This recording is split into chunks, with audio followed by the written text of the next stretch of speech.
Welcome to On the Table with Ashley, a podcast where I explore ways in which we can lead more fulfilling lives and amplify human connection by increasing our curiosity and communicating with less judgment and more respect. It's my absolute pleasure to welcome Jon Cohen to On the Table with Ashley today. Jon is a senior executive, knowledge creator, and data scientist with a 20 plus year track record of authentic leadership, significant revenue generation, impactful content marketing, and high fidelity results. He effectively blends commercial and academic mindsets and is fiercely committed to high standards in building the future of strategic research and experience management. An astute content strategist, Jon is adept at cutting through noise to deliver crisp stories in print, on TV and radio, and as a conference speaker, including his Tedx talk, Curiosity is Your Superpower. In 2020, Jon was named New School Pollster by the National Journal as one of 50 people changing the game in Washington. Jon is currently running his own company in stealth mode, which I can't wait to hear about when it exits stealth mode. Jon joined SurveyMonkey in 2014 as its chief research officer. Prior to SurveyMonkey, he was vice president of research at the Pew Research Center and led the Washington Post's polling operation as director of polling and polling editor.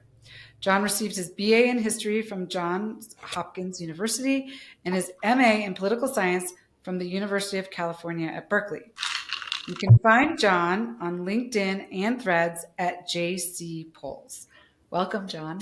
Thank you, Ashley. It's wonderful to see you. It's wonderful to see you too. So I always like to start, even though I know the answer to this, hearing a little bit about where you grew up and what kind of kid you were and what you liked to do when you were young. Good thing we have some real time with one another today. Before that's an increasingly long time ago. And it took me a second to figure out what intro you were referring to, since we didn't coordinate on that. But now people don't even need to visit my LinkedIn. They have it there. But I look forward to the engagement with your listeners on either Threads. I'm a recovering Twitter addict, so I'm now on Threads. But look forward to any engagement following this. But enough filibustering to my childhood. You want to go. So I was born in Berkeley, California. And, kind of it's a very unique place to grow up. In many ways, it's unlike the movies. At least it was unlike the movies in the 70s, 80s, when I was young and watching more movies with my friends. And so kind of it was just kind of a very different experience than one might expect. And so it was wonderful and weird and quirky, which is what had encouraged my parents to take refuge from the East Coast of the United States to California, because they were different and quirky and wanted a place that kind of celebrated those attributes as opposed to kind of squashing them. My mother grew up in rural Pennsylvania and my father in Baltimore. And so they were addicted to Berkeley, as my late mother, kind of said many times to me. And so kind of it was a fun, unique experience that I didn't know better, except I knew that it wasn't real life because it wasn't like the movies. And what did you like to do when you were young? That's a great question. Oh, you did ask what kind of kid I was. It's hard to define. My mother always defined my personality type as slow to warm. I don't know if that was also your experience with me at different phases. Perhaps your audience will experience a version of that here today. But kind of observing. I had a lot of good friends. I was in Berkeley Public Schools when Berkeley Public Schools and I were probably both going in the wrong direction, to use a polling question that I would adopt later in my professional life. And I went to a high school that, kind of really changed my life, because it put me in touch with people who I could sync with and I didn't have to follow in the wrong places and, kind of get into the wrong stuff. But I was kind of modestly athletic, but I went to a high school that was small enough that I could play sports and have, kind of excellent and good and lifelong friends, coming out of that experience. So it kind of made it all worthwhile. But there were the normal ups and downs of childhood. And I was a latchkey baby, as many people were in the 70s. And there was actually an ABC special that was made about my family, kind of that highlighted my coming home, from school alone And even though I wasn't allowed to watch TV, this ABC crew captured my, kind of sitting on the chair and putting on the Brady Bunch or something. And I never heard the end of that from my parents. Well, now I have something else I need to look up. This is going to be wonderful. Well, my guess is that you were a very curious child. Is that true? I was, kind of nothing was only one way. And I don't know kind of how, kind of you or, other people listening kind of experienced childhood, but it wasn't unidirectional. I was pretty academic and interested in school and learning, a lot about history and math and everything up until about seventh grade. And then, junior high took hold and, kind of pursued other things for a little while. And so that's why I look back at high school as kind of being the moment where I could come back to some academic interests, some curiosities I had, and then also, kind of connect with friends and, learn about the world. And it was the, kind of late 80s. And so there was a lot going on in the world. Many people were calling it the end of history because we had it all figured out, and it was just about going and executing. And we know how silly that argument probably was at the time. And certainly, kind of all these years later, they're kind of interesting in many terrible things, but also some wonderful ones as well. So it was an era that we didn't have cell phones. We didn't have, a lot of the distractions that, my children, your children, others have today. So it was in many ways a simpler time. That didn't mean we weren't anxious about things and, kind of have, angst and agita about lots of things going on in our own lives in the world. But it was in many ways a simpler time. Yeah, I agree. I agree. So, what do you think led you to a career in polling science and whatever your stealth company is doing, Yeah. which I have to imagine makes use of all of the skills that you've honed to date, and perhaps related to polling science, but you don't have to tell us anything. But I'm always interested in what do you think led you there? Yeah, it's a good question. I mean, there is a through line. I mean, it didn't always feel like I was making, kind of, again, kind of singular progress on one path, the whole time. I actually was a history major in college. I, kind of, again, coming from Berkeley, I had, kind of not a clear sense of a professional career. I came from a family of academics, and my mother was a social worker, ran a community organization in Oakland, for her career. And so, I didn't know what I wanted to do. I actually showed up at Hopkins as an undeclared major, which was very rare. Most people, including my roommate, knew precisely what they wanted to do at work. People knew what kind of doctors they wanted to be, not just that they wanted to go to medical school, but actually what kind of, practice they envisioned for themselves and their lives. And that's not how I was. I had a love of history, which I mentioned, that started early. And I was a history major at Hopkins, but finished not knowing what I wanted for my career. And I was kind of committed to that. Most history majors there and elsewhere at the time, probably still true today, go on to law school. I didn't know what I wanted to do. My grandfather, who paid for me and to go to college, and I was very thankful for it. Actually, there's a rocking chair from him. You can't see there. Well, I can see it. Some way I can't see it. Kind of, he said, John, I don't care what you become in this life, but don't become a lawyer. So the dominant thing that people in my major were doing, sorry, Ashley, for an offensive cause. It's okay. I'm a recovering lawyer. You're recovering from Twitter or X, and Yes. I'm a recovering lawyer. So it's all good. Yeah. Okay. Thank you. And I do apologize. I should be a little more thoughtful in my commentary. But he said, don't do that. So the one thing that kind of would have been natural to do, and maybe I would have been good at, maybe I would enjoy it, or maybe not, kind of was off the table. So I started applying for jobs, my senior year, and, college recruiters would come around from different corporations. And there was a, recruiter from what was then called Accenture, which is, was that then called Anderson Consulting, is now Accenture. That's how long ago it was. And I spent so much time convincing them that I, as a history major, really wanted to be a computer consultant, that by the time they offered me the job, I, was convinced that this was what I should do. And so I took that job, much to my parents and grandparents. I don't know if it was annoying. They were annoyed or disappointed because they just envisioned a life of grad school and academics. And here I was going to be, coding computers. Yeah. And this is, pre.com anything. So that was a choice that felt, meaningful to them in a way that I was just, getting a job that I thought would be fun.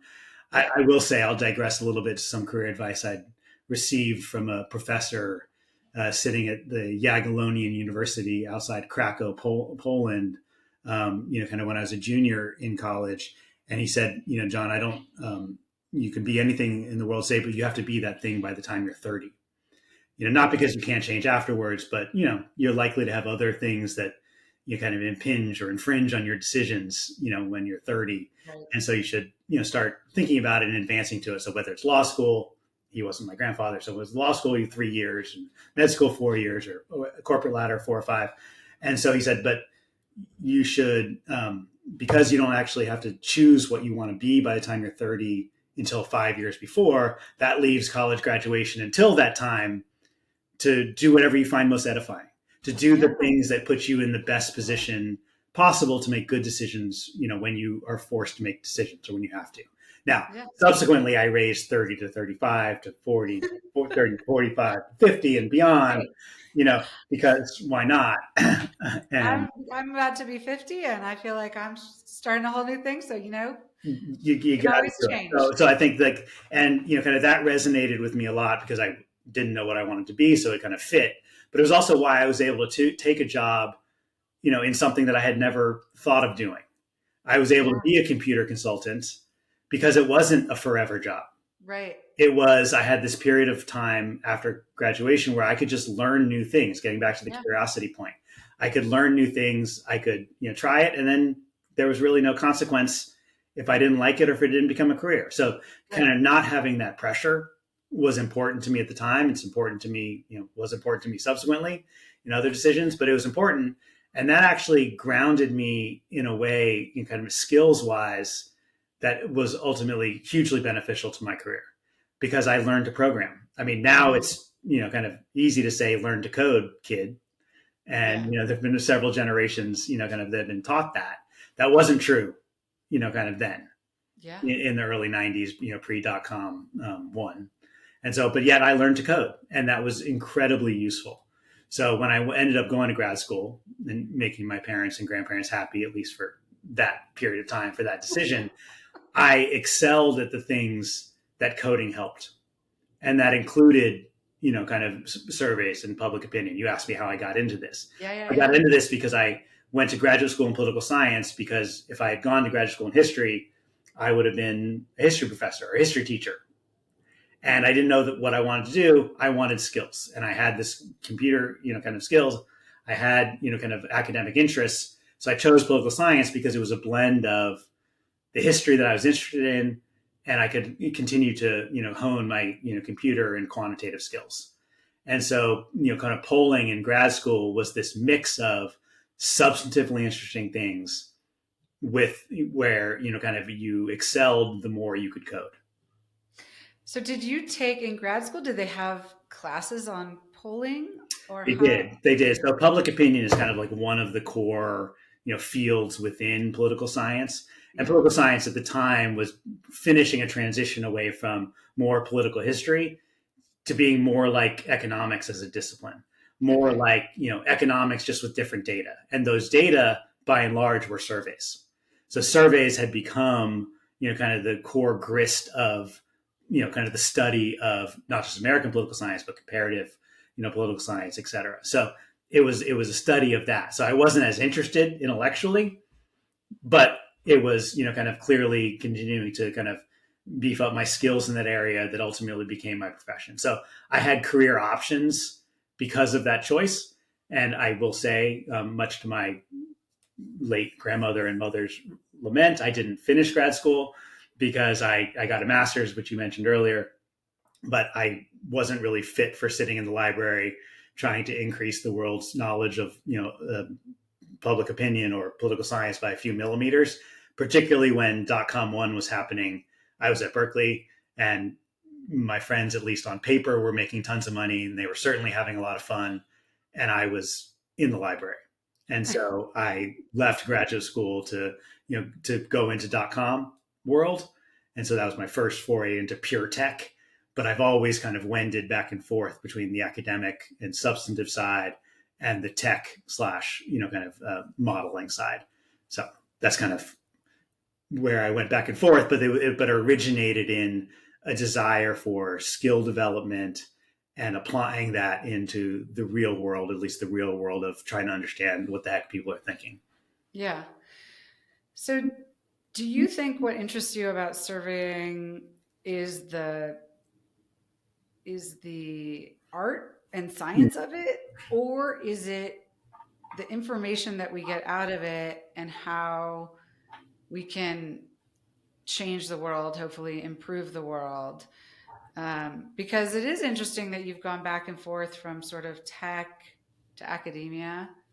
And maybe that's the pull of your parents, or maybe it's just innate.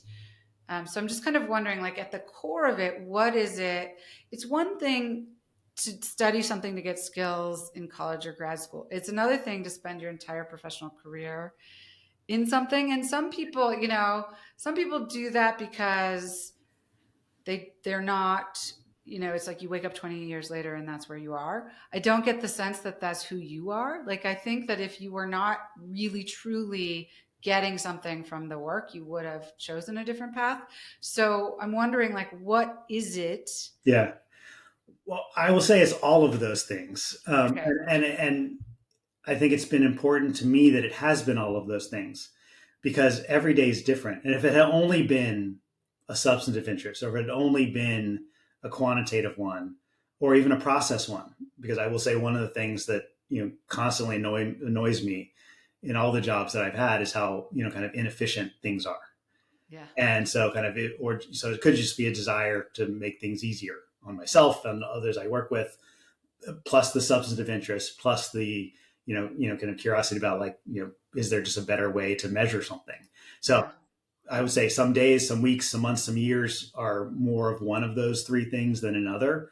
But it is important to me that I have the blend. And it's ultimately why, I'm doing what I'm doing now, running my own company, because, I just got annoyed. I'm annoyed at the trajectory of the industry. And, kind of, I have ideas about how to change things. I can be grandiose and talk about, how that changes things for bigger things than just myself. But it also, like, I have a bunch of ideas and I want to see if they're any good. And I've had a great opportunity at a lot of wonderful institutions that you mentioned to do a lot of great work that I'm proud of. But at the end of the day, if we're going to really make a difference, we got to try some more radical approaches. And so that's kind of what I'm focused on now. But it is still a blend of all of the things you mentioned. And it's motivating. And when you say make a difference, do you mean in your field or in the world, or both? I mean, both. I mean, I don't really talk about in the world. The world is too big and too. But I do think that there are. I think part of the problem that we see in so many domains today is that the information that we're making decisions on is just plain bad, Right. or manipulated, and Right. that's beyond annoying. And I think It's that is, troublesome at a minimum. yeah. And I just, so I look at a lot of opportunities to just inject good information in places. Now, I'm not so naive to think that just because you have good information that people will make good decisions, or that even that there's a good decision to be made. I think Right. things are inherently complicated, and but I think to the extent that you can take bad information out of the hands of malicious actors, we have the opportunity to be better. And I think so. Again, I don't talk about changing the world because I don't know that things get better. And I certainly don't think that just because you have better information, again, kind of that we have better outcomes. But I do think it's an essential ingredient. And so I try to work in areas, where I can at least test that. Well, I think that is a goal to make the world better, personally, and I do think that um, starting with real information is an essential starting point. So, of course, you can't be responsible for everything that comes after, but if you could help with that piece of it, that would be a major gift, I think. I'd like to think so. And it's also why I mentioned efficiency, kind of issues. I mean, like, part of the issue I see in, kind of the survey industry, which is where I've kind of seen and now seen from multiple angles, is that it's so hard to produce information, that even the smartest people spend time in the production of numbers instead of the thoughtful analysis of those numbers, or even the thoughtful construction of what they're asking. And so kind of like efficiency isn't just some generic business thing to say. It like goes to the heart of the matter, because we'd be better off spending more time on what questions are worth answering, and what should we do with the answers that we have. And I know from not just the newsroom experience where, gosh, I have a whole bunch of data and I have to write an article in 3 hours, but to other situations where people have more time but still spend it on putting a data set together with another data set, checking for errors, all the stuff that's essential to do. But you have the brightest minds spend on the smallest tasks, and that's a problem. Yeah. As a sort of tangent, I think that's probably what my grandfather was getting at with lawyers too. Well, I will just say, in defense of lawyers, just like any profession, there are many types of lawyers, and I think it is still a noble profession. 100%. And I have a couple of documents here I need signed, so I wish we were in the room together. Well, I want to get into a little bit sort of methodology. So how do we know a survey is good? But as you were talking, this also came up. So I listened to the All In podcast, and I heard you on the All In podcast in episode 11 in 2020. I don't think I reached out to you after I heard that. Yeah. It was on the presidential election, and it was so fun to hear you on that.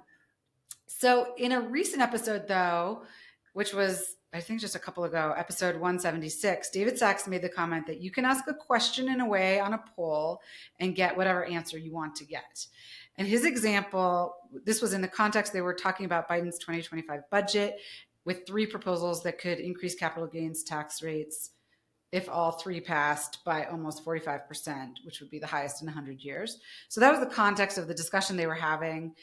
And then he made this comment that he could put together a poll that would prove a majority of the American public is either for or against Ukraine funding, depending on how you ask the question.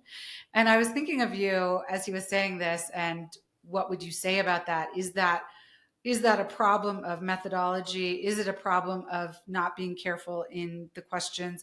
Is it a problem of who you're asking or how big your sample size, which probably goes back to methodology?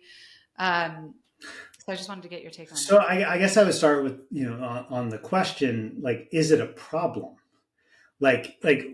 So there, you can ask different questions and get different answers. Yeah, for sure. Does that mean it can mean anything?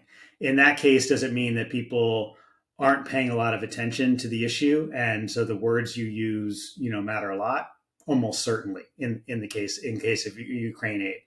Does that mean that it's worthless? No. I mean, part of the thing, and I mentioned malicious actors before, and then forget, somewhere south of malicious, just like motivated actors, like in the political context where some of those polls might have been asked, people have a point of view and they're trying to show that other people share their point of view so that a legislator will act in a certain way and vote a certain way.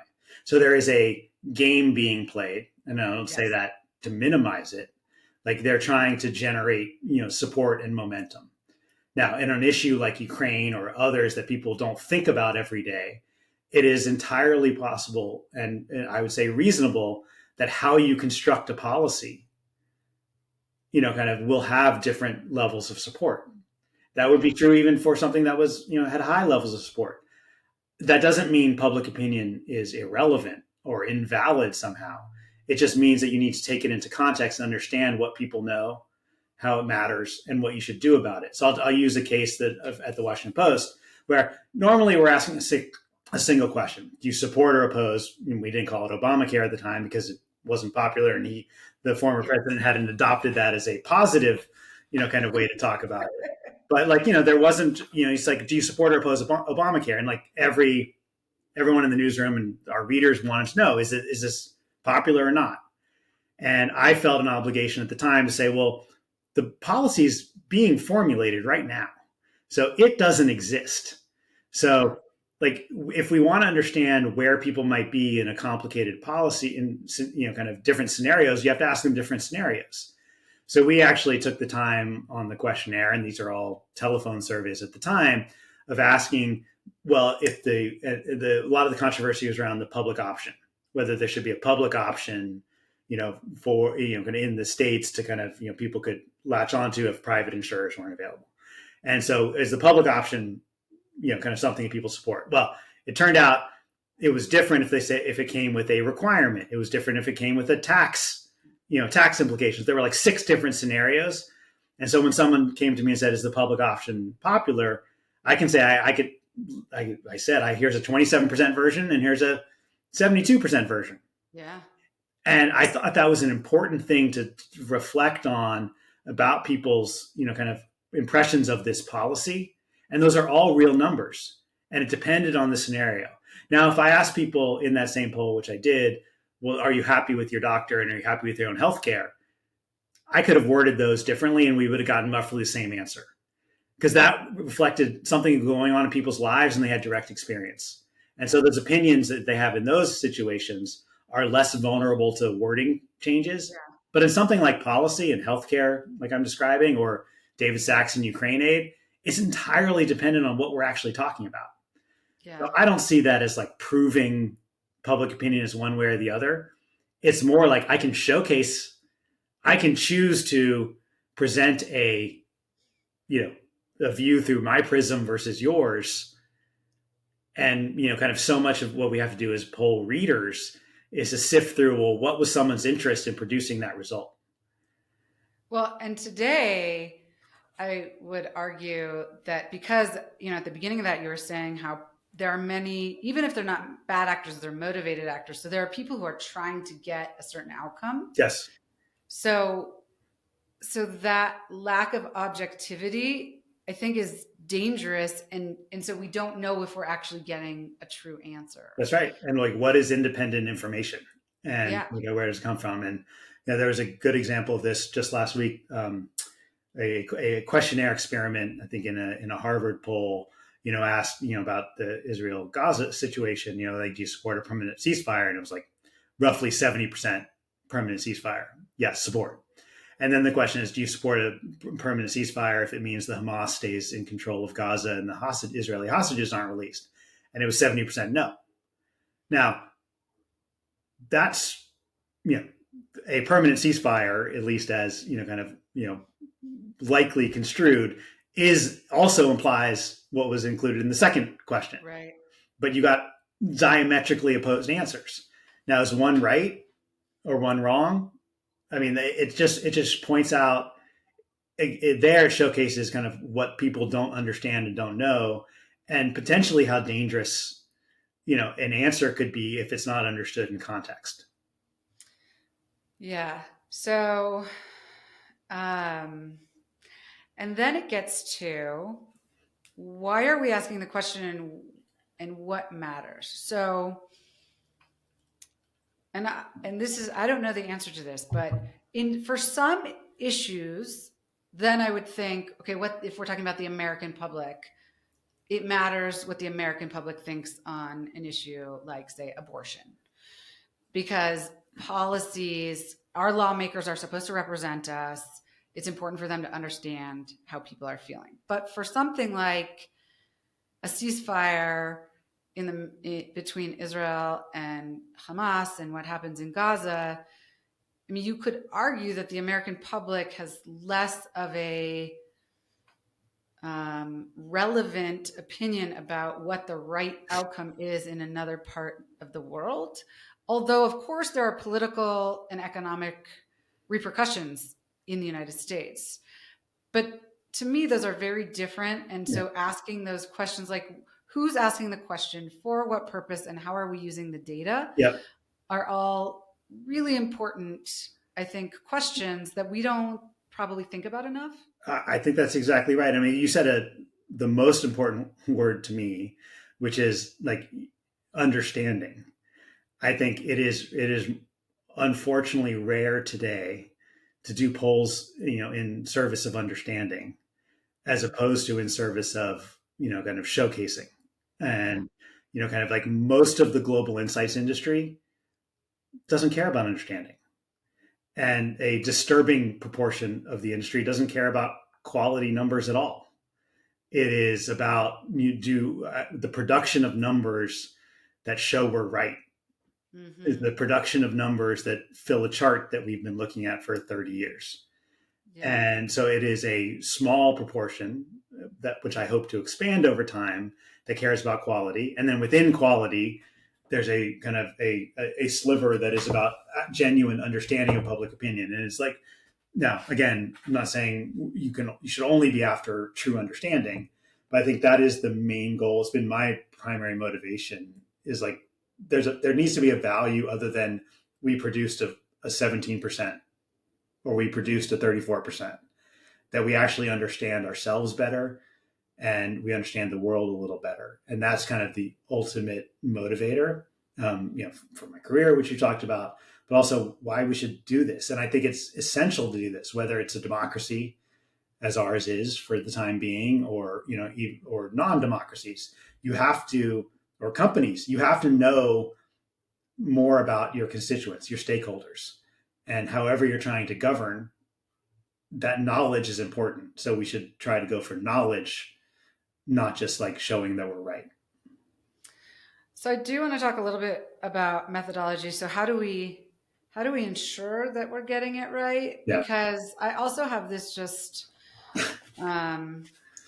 huge concern that anybody can put out a poll, and then anybody can put out the results, yep, in quotes, of their poll. And that if the poll is not done in a rigorous manner, and if the results that come out of it are therefore not rigorous, and then they are published and picked up by news media and sensationalized, and then in some way can become the real result because people then think this is the real result. Yeah. It's a very scary, and I think this is probably happening all the time.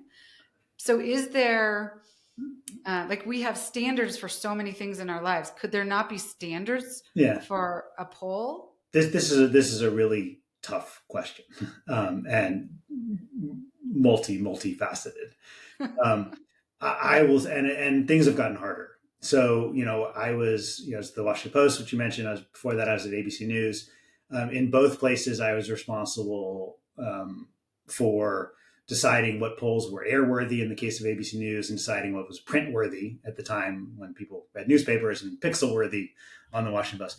And it was relatively straightforward, kind of early in my tenure. It got more and more complicated and hard to say, here's the line between quote unquote gold standard, polling, and, more tarnished or even less precious metal, polling. It was getting harder and harder. Some of that was the deterioration of the methods that we had learned and relied on for so many decades. There was a time, kind of your older listeners will relate to it, and your younger ones may not at all. Certainly your children can't. That when everyone had a home telephone, and when there was a home telephone, whether those numbers were listed or unlisted, Pollster could dial them at random. And there was something about that methodology, in the random selection, that kind of drove the industry. And people were also willing to, interrupt dinner time with their family to answer a phone call, sometimes of up to 20 minutes to talk about issues of the day with an institution, meaning a news organization or someone else that they might have trusted. And certainly more people did at the time. So there was a decades-long deterioration in the quality of telephone polls, which reached a tipping point, around the time I chose to see if we could do better on the internet and go to SurveyMonkey. But even at the Washington Post, it was getting harder and harder. The landline access was deteriorating. Cell phones were, coming online. It's much more expensive to call into cell phones. The yield is much lower. People ignore those with more, kind of regularity than they did landline. So a lot of things were happening in the telephone world that were driving response rates down into the low single digits. And that was problematic from a methodological standpoint, because we could no longer be as confident that we were getting plus or minus, close to the truth as we were before. And so things were changing, and our confidence was waning. And so there used to be pretty clear that it was like, well, this poll's print worthy and this poll's not. Our level of confidence in that distinction, at least my level of confidence, was going down, kind of as I was at the Post. Most of the polls in the, dating myself, most of the polls in the 2010 midterm elections were actually from IVRs, from interactive voice response, robocalls, and no longer using live telephone interviewers. And our standards, matching most, kind of American news standards of the day, said you had to have a live telephone interviewer, and including cell phones a little bit more, but kind of still mostly landline. I thought we were ignoring robocalls. So we were ignoring more than half of the polls that were out there. At some point, we're doing a disservice to our readers, particularly readers of the Washington Post, who are seeing those polls anyway, by not talking about them. So I rewrote the rules, the standards, to be able to include them, not uncritically and not in isolation, but to not appear that we had our head in the sand on these politically important, pieces of news. And so that was I hemmed and hawed a lot about that. I consulted lots of experts in the academy, my other people in the news organization, but we had to rewrite them. I thought it was important. So that's, kind of 2011, we rewrite the rules. Now I think it would be almost impossible to write new standards. So much has moved online, kind of sometimes you can do work online well, sometimes you can't. I think I did a lot of good work in 9 years of SurveyMonkey, but it was imperfect, and it's one organization. Yeah. I think the first thing is you got to try to produce quality, and not everyone's trying. And so, but without getting into, libel, or slander, you tell me which is the right term. I don't want to you can't call out people the way you used to be able to call out models and methods. And so I think we're in this really precarious situation. There used to be an organization called the National Council on Public Polls that published, here are 20 questions journalists should ask before kind of writing about or looking at a poll. And, you read those now, and they're mostly from a different era. They're not relevant questions. When I give talks on polling, as I do periodically, I say there's one question to ask now, which is, why should I believe you? Take me through who the people answering are, how you're answering, show us all your questions in order. So, how do you adjust the data? Because all survey samples have bias. How are you addressing the bias with what tools? Are you waiting to census? Are you waiting to other things? So it's a hugely hard problem. I don't know how to solve it. What I've said for more than a decade is I think we all benefit if we can start to agree on what makes good methodology, because there's so many important things going on in our world. We need to start talking about the substance of the results, not debating the math that got us there. And we're no closer today than when I started talking that way a decade ago. And we have to get there. Well, that's depressing. Thanks, Jon. So I agree we have to get there. I also think an entirely adjacent but no less important issue is that I'm not sure the journalists are even asking that one question anymore. Some are definitely not. I know lots who are. Yeah. I also don't give them a very satisfactory answer because it's hard to know. Yeah. It's hard to know. And we certainly have had enough experience in recent elections to, in partly in a good way, to not, over rotate to thinking that these are highly accurate instruments. Right. And, I will say one of the problems is, polls are pretty good at saying if something's 70-30, that one side's ahead. And if it's 60-40, we're pretty good. I think we're expecting too much if we think we're going to always get a 51-49, situation, right, quote unquote, right. I think the quality of our samples, kind of is too low. Our understanding of the context of response and our ability to, kind of eradicate bias, is too weak. That that's probably a bridge too far. And if that's the expectation, some of this is just we need to expect a little less from these things. Yeah, that makes sense. So in your 2018 Tedx talk, I think I might have said it was 2020, but I think it was 2018. Your TEDx 2018 talk. feels more right. Okay, so I thought this was very Plus or prescient. minus 2 years. I think that's where we are in our lives on memory. So during your TEDx talk, Hmm. you were already talking about people's fear of AI, which I thought was very prescient of you. Hmm. And now AI is like, we're talking about it all the time. So you noted in your TEDx talk that curiosity um, is a thing that a computing system will never have.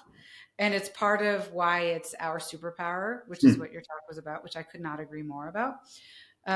And in Super Forecasting, I don't know if you've read this book, but I just read it by Philip Tetlock and Dan Gardner. Sure. They describe how a combination of humans and computers competing as teams can sometimes beat humans and machines separately. So I'm wondering what role you think computing power and AI have in surveys and polling in the future, and could that help with what we're talking about in terms of determining whether a poll is actually Hmm. a good poll or a bad poll, and or giving us a better, better data, analyzing analyzing the data and giving us a better sense of an outcome. Yeah. Thank you for reminding me of that nugget from the TEDx talk. I'll have to go back and kind of study that in more detail. I'm glad that I still agree entirely with how you quoted me. So that's encouraging. I think AI's. I don't know what your experience is. I'm curious about that. Like, there I go with the curiosity again. I think it's an amazing workflow enhancement if you know what you should do and if you know the truth. I think kind of we talked about misinformation earlier. Like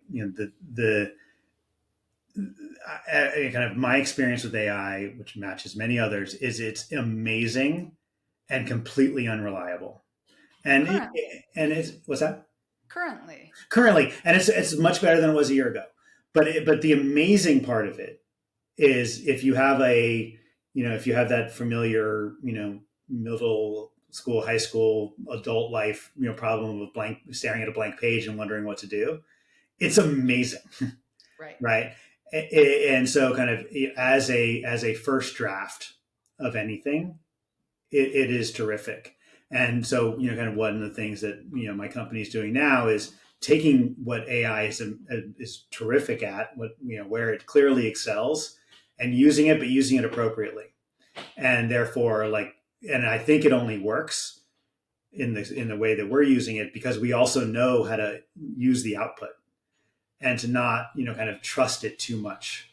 So kind of like we use it appropriately in a limited way, much like I talked about kind of incorporating robopolls into our analysis kind of more than a decade ago. It's like using them as data that has an impact on what we're trying to study, but not over rotating to thinking that it's the truth. And so I think about the same way, about like, so right now for me, AI is about workflow. And I talked about efficiency. It's about making things that we know how to do well, just making us better at doing that. But I think some of the ways that it's being used in market research today is probably inappropriate and will lead us to worse outcomes. There's a whole movement around synthetic respondents and saying, well, there are all these problems. You mentioned bots. As an aside, there are all these problems with respondent pools. They're like, so there is a movement. There are people who say, forget actual people. Let's just ask AI these questions. And Mm. I think that is problematic. Again, helpful for workflow, problematic for results. And, kind of will lead us to, kind of more kind of average thinking in a probably a dangerous way. But I think that we could sort of take our innate curiosity as humans and using AI as a tool, for example, and maybe not today, but in the future, put the results of some survey into AI and say, poke holes in this based on the the data from from the last Sure. however many presidential elections, or it could be more localized of an issue, and I think that could be really interesting. I think I can tell you it's amazing today, Okay. and we can talk offline about that. Like I think it is incredible. I think the essential ingredient here for people. I mean, curiosity is, almost the headline of it, but underlying it is critical thinking. And the reason why AI, kind of is great is if you understand that when the results are great and when they're just like piss poor or anywhere in between. And so like the only thing that I ever thought was worthwhile teaching, kind of when I was in grad school teaching undergrads, is critical thinking.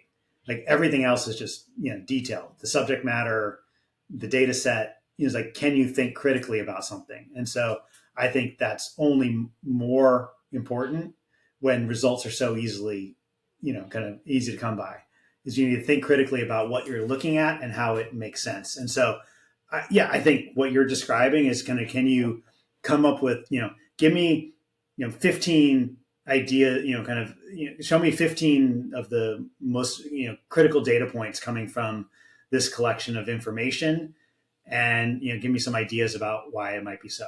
AI, fantastic. Yeah. Two of those could be like batshit crazy. Right. And completely illogical, but might make sense in some, some model correctly put them out. And so, kind of, I do think that interplay between what we bring and what computers bring, I think it's awesome. I mean, in some ways it kind of, to the extent I didn't think there was a through line through my career, starting as a computer consultant to now, like now it feels like I knew what I was doing all along when I 100% did not. So I couldn't agree more about the critical thinking. And actually in reading the Super Forecasters book, they talk about our mental universe. And this is a quote from the book. And I thought this was so interesting. And it's also, I think, a huge problem. But in describing how we think and decide, modern psychologists often deploy a dual system model that partitions our mental universe into two domains. System 2 is the familiar realm of conscious thoughts. It consists of everything we choose to focus on. By contrast, System 1 is largely a stranger to us. It is the realm of automatic perceptual and cognitive operations. We have no awareness of these rapid-fire processes, but we could not function without them. System 1 comes first. It is fast and constantly running in the background. We tend to go with strong hunches. System 1 follows a psychologic. If it feels true, it is. Often, System 2 doesn't even get involved, to the point that Daniel Kahneman gave System 1 this label: what you see is all there is. And a large reason that I started this podcast and my company, Amatond, is that I see in our society how System 1 seems to be taking over so many aspects of our lives. And it's harder and harder to actually engage System 2 and get to critical thinking. Have you seen an evolution in that? And do you have any ideas on how you can actively work to engage System 2 in your polling? Get people to think beyond, this is what I feel, and actually, wait, what do I think about this, and why do I think it? And do you bring any of that into your personal life as well, and have any more tips on how do we get to System 2? It's a good question. I mean, I'll go back to something I said about, the focus on efficiency in this work, so that people have, they can take more time to ask the thoughtful question, and they can take more time to do the analysis. Yeah. Because I do think there's something about the tools that we have, and this is an industry, the global insights industry, that I think has been particularly poorly served by technology over the last 30 years. And with better tech, and I'm not one of these, Silicon Valley people who say tech is the answer to everything, but I think with better tech, you have an opportunity to focus on responding and not just reacting. So, kind of like another way to, not to get too therapeutic on it, the System 1, System 2 is instead of reacting, how do you respond? And, kind of so one of the ways to do it is say well, here's more information that's contextualized, that you have the opportunity that you can access it more quickly. Because one of the reasons System 1 is faster is just more available. And so if you can make, and it forever is, but if you can make and get the expectation that there's more and a deeper way around the corner, more people will take the turn. And so kind of in polling, it's well, not just a bunch of the standard deliverable for many years and up to the day today is you might get a binder, a crosstab binder, so it used to be a physical binder. And one of my jobs, again, dating myself to the Washington Post and ABC, was like taking physical binders and like digitizing them and going fast. So like, but you still have these, 400-page Excel documents that people get. Well, that should be a thing of the past, because how you can work through a 400-page crosstab document to write a story, in 3 hours. I mean, one can do it. I did it. Those were very long days. Yeah. But like computing power, call it AI, call it whatever, can make that much more efficient and surface to me the things I should pay attention to then make a decision on. And that can move us into more responsiveness, more system 2 thinking, even if it's not our natural, first inclination. Mm-hmm. But that's a hypothesis. Yeah. Well, I'll take any hypothesis. I think it's so important that we try to make improvements. and try. I mean, I mentioned it earlier. Like, what is disappointing to me about many industries I've encountered is like there are a lot of people who maybe because they can get away with it, maybe because they don't know better, who knows, which like aren't really trying to make it better. Yeah. Yeah, I think there are a lot of people who actually like the polarization works for them in whatever they're trying to do. Yeah. But it doesn't work for us as a society. And it's, so it's, to me, it's like at a macro level, what we are dealing with in the polarization is system 1 is just taken over, and we really can't, for some reason, like we can't get to system 2. Well, and there's a lot of, at least in the political arena and others too, like there are a lot of people who want other people to stay in one realm and stay reactive. And we see it, playing out, and I think there's a danger to it. Yeah, absolutely. Absolutely. Okay, let's talk a little bit more about your TEDx talk. So in your TEDx talk, you and Spencer Harrison talk about curiosity as our superpower. And as I was saying before, I could not agree more. Curiosity is the goal of this podcast. I think actually one way we get back to system 2 is by focusing and trying to grow curiosity, because when you're curious, you have to stop and ask questions. You have to stop and consider information, and you're less like focused on I'm right and I don't need to hear anybody else's view. So I really do think like we've largely lost our curiosity as a society, and we need to like reignite it. So I was not surprised, but it was a lovely reminder. And now you're going to have to go back and watch your TEDx talk that 4-year-olds, you said, ask 300 questions a day. And then I was so sad to be reminded that the number drops to essentially 0 by middle school. So I love this idea you talked about, to have somebody in your life, hopefully early on, but I think it can happen at any time, who, and this was your term, or maybe it was Spencer, authorizes your curiosity. And as an adult, I actually think you can authorize your own curiosity. And I don't know if there are any paths that you can think of to do that. You said in the talk, and this is a quote, "In a way, curiosity is my profession," which I loved. So since your TEDx talk in 2018, have you studied this anymore, and have things changed? And do you have any updated thoughts on curiosity and its importance? So Spencer Harrison is one of the world's leading experts on curiosity research. He, I believe, is still at INSEAD Business School outside Paris, and a terrific person. And I'm almost certain that the word authorizing came from him, because that felt more academic than I might have done. But so he's definitely continued the work. I can't summarize it in much detail here. But for me, I mean, it continues to play out. I mean, because again, it is my profession. Like if you are not curious and writing survey questions, or at least as many as I have, they're really boring questions. Yeah. Right. Like, or you just ask the questions that have been asked before. Trend is great, but it may not meet, the question you asked before may not meet the moment, and you should think about the moment you're in and ask a better question. And so kind of that's always been one of the things that, in addition to my, coding, my relative coding prowess, which I don't think is that great, but relatively in the survey field, it was pretty good. But the other thing is just like, understanding what question we should ask now and how things have changed and kind of, rewording things. And again, for understanding, which is not a universal approach here. So I think that stayed true in my, professional world of writing survey questions. It's also stayed in terms of like where I should be working. What's the right organization for me, to kind of be able to do the things that I want to do, and take swings. I mean, it stayed relevant to me.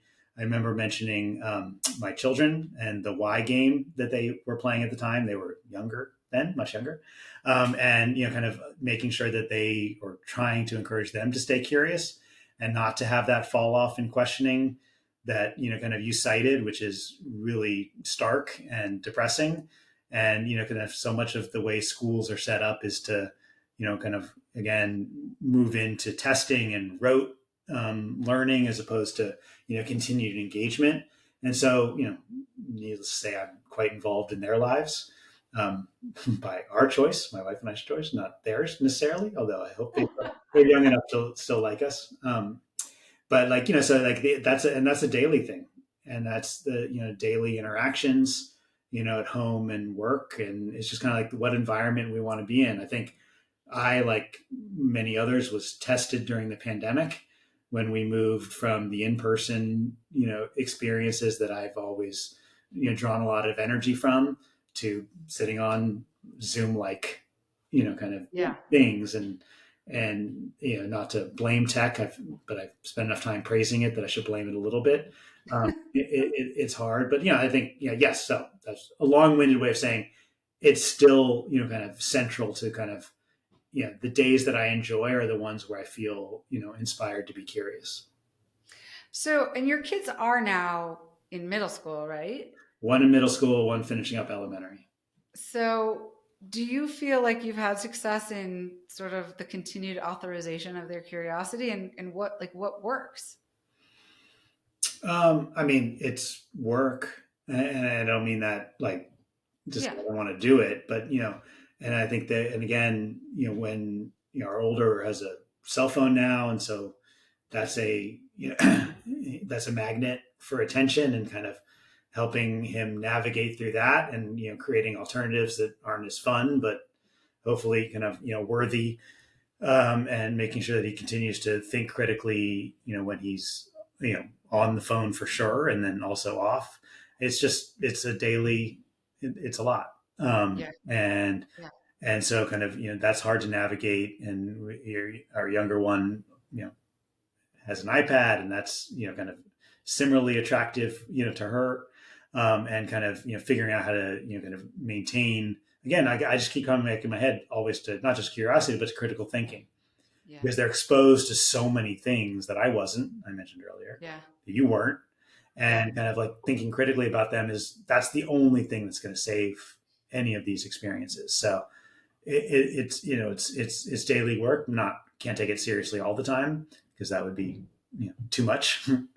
But kind of just kind of working on with myself and making sure I put my own device down to stick on that one, or to make sure I get that in-person interaction now that it's possible again, that I used to crave.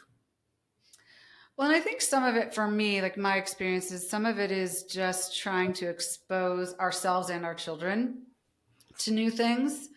So I took my younger son to LA over his spring break, and we went to a house called the Future Perfect, and it's like a house, and then they have all these amazing art pieces in it, and he loved it. And he would never have chosen to do something like that, and he might have been surprised at how much he liked it, but it made him curious, not just about the art and the artists, but about the business model, and like, how does this work? Yeah.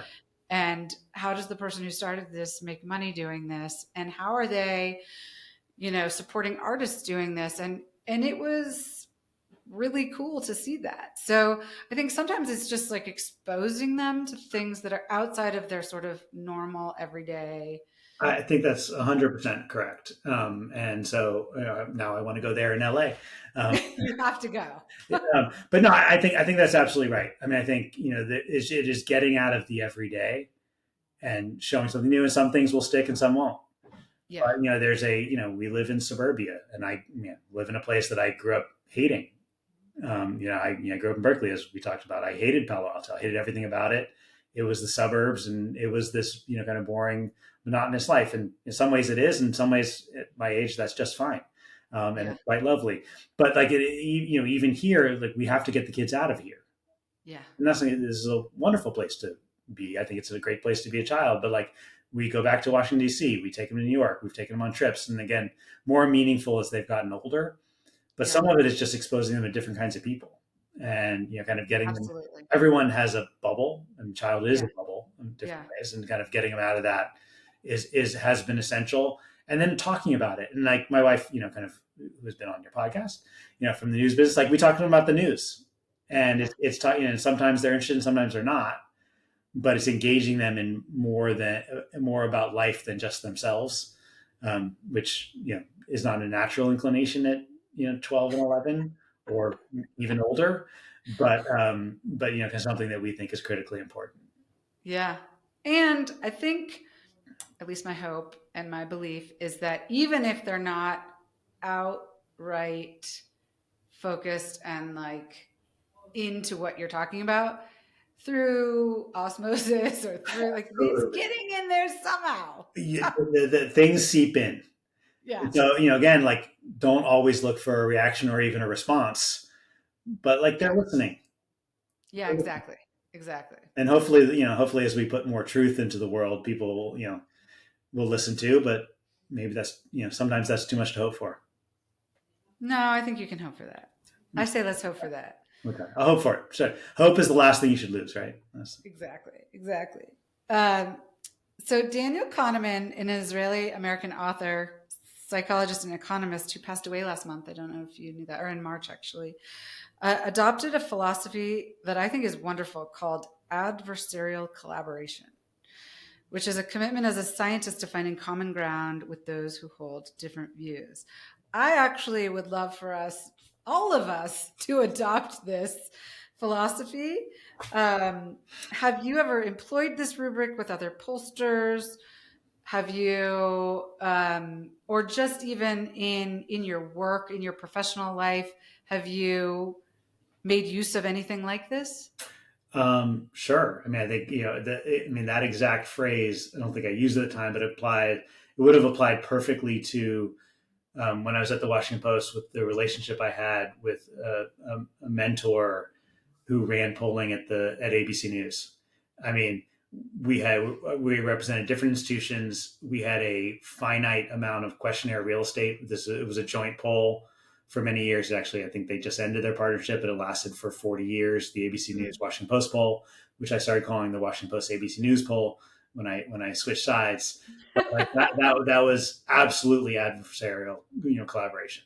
Those were knockdown, drag out, fights because we were thoughtful about how long we could keep people on the phone reasonably.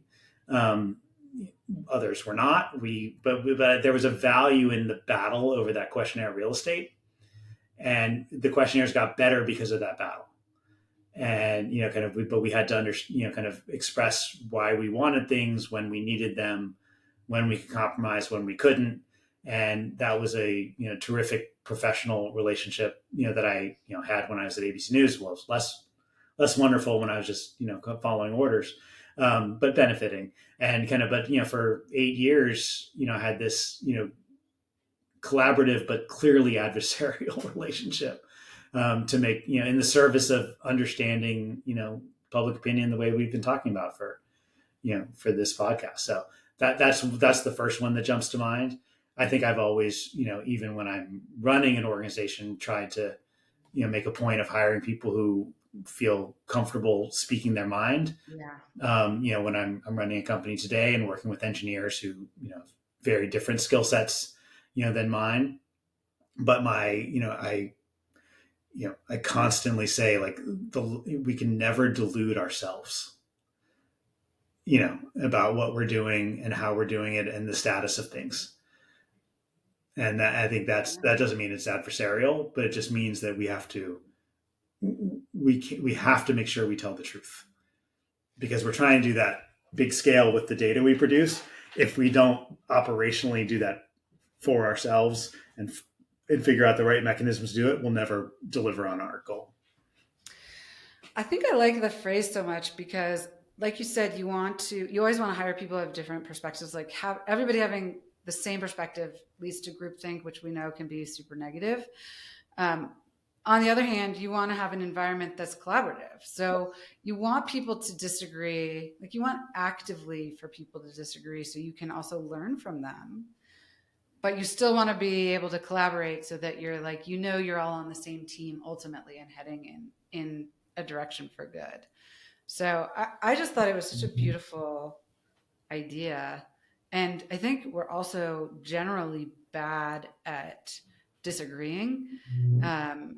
Instead of being able to sit down and have a conversation about why we're disagreeing, we create these stories about why like they're wrong or bad. Yeah. And that just leads us like to a path to nowhere, in my opinion. So, and we are in a bad place on that exact front today, politically. Yeah. In political science, there's the term sorting.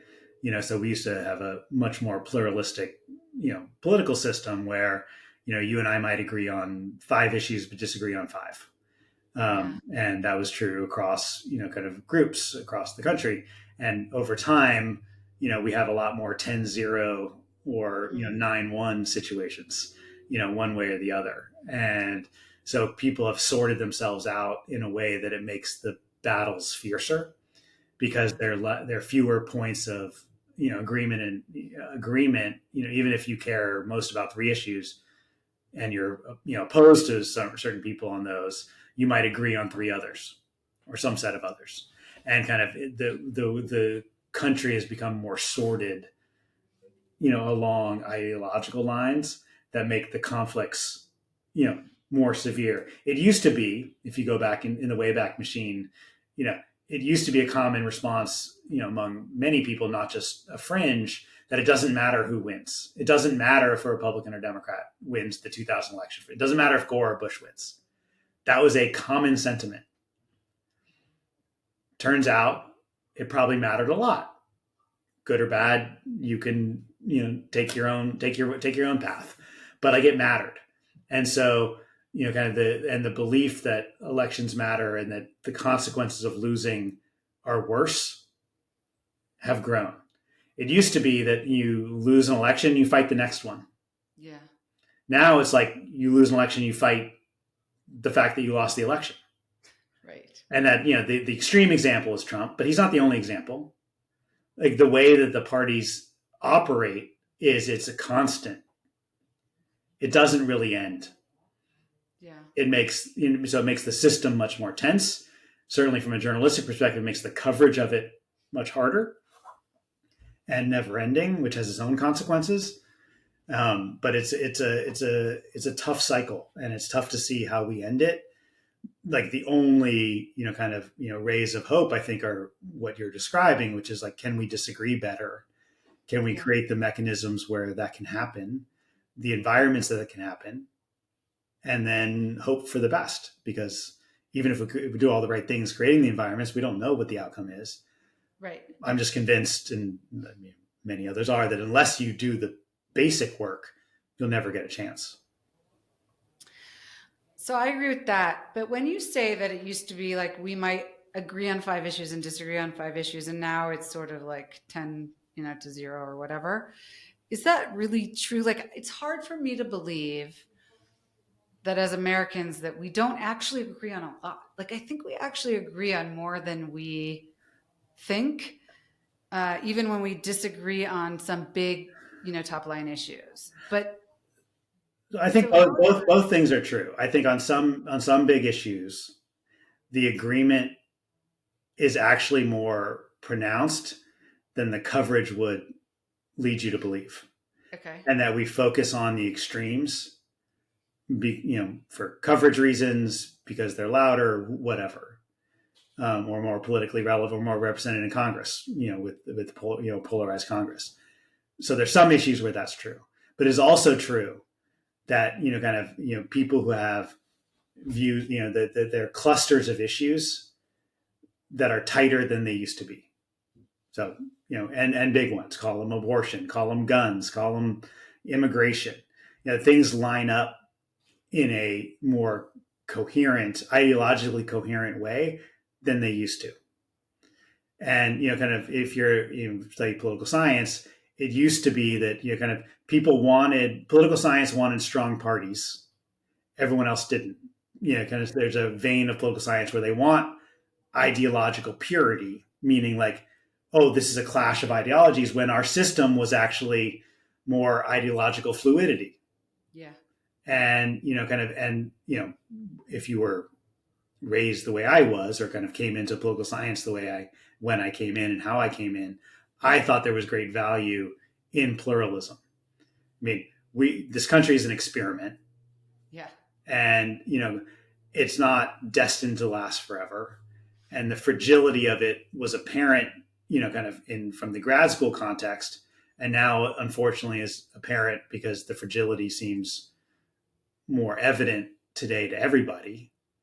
And that's a real thing. And it's a real thing to embrace. You see it, today in the discussion around the New York Times coverage and how they're talking about whether they cover the threats to democracy at all. And there's a lot of back and forth, on that very point. And so, but it is, I mentioned the end of history, which I, was a frame that people had on the world when I was finishing high school. Like, that's not how anyone thinks about the world today. Like, this is a clearly, every moment's a historic moment, but there's so much happening now. We don't know where it goes. And we are either at a better place or a significantly worse place. Yes. How's that for prediction?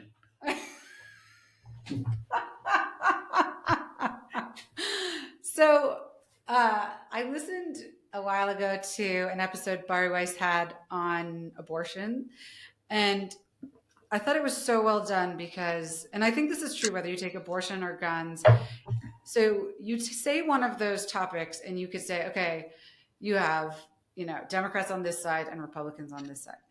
But she goes into, and the guest that she had on goes into a lot of detail about like abortion is not like a 0-1 issue, right? There are a lot more people who would say, okay, context matters. Like if you're really going to get into it, like what is underlying, the request for an abortion, and that if it was, if there's a health issue for the mother, or if there was, a violent encounter or something, that people would be more inclined, even if they technically sit on the, I'm against abortion. And I think gun rights are probably similar. So these issues, which we take as they're either this side or this side, are much more nuanced, but we don't talk about them that way. And in a way, maybe politicians don't want to talk about them that way because they want us on one side or the other. So I think that there's potentially an avenue there, like let's be more nuanced and let's get deeper into the conversations rather than just like on, the top level. And maybe it becomes more personal, like somebody in your life that who has gone through something, and you can understand it through that lens rather than just saying like ideologically, this is where I am. And then the other thing is, in watching like RFK, and, obviously he's not going to be our next president, but I think it's been super interesting to see, like, are we getting ready for a third party? And is there perhaps a way to get less ideological on either side, less polarized, by coming together and having some third party that sort of takes good from both?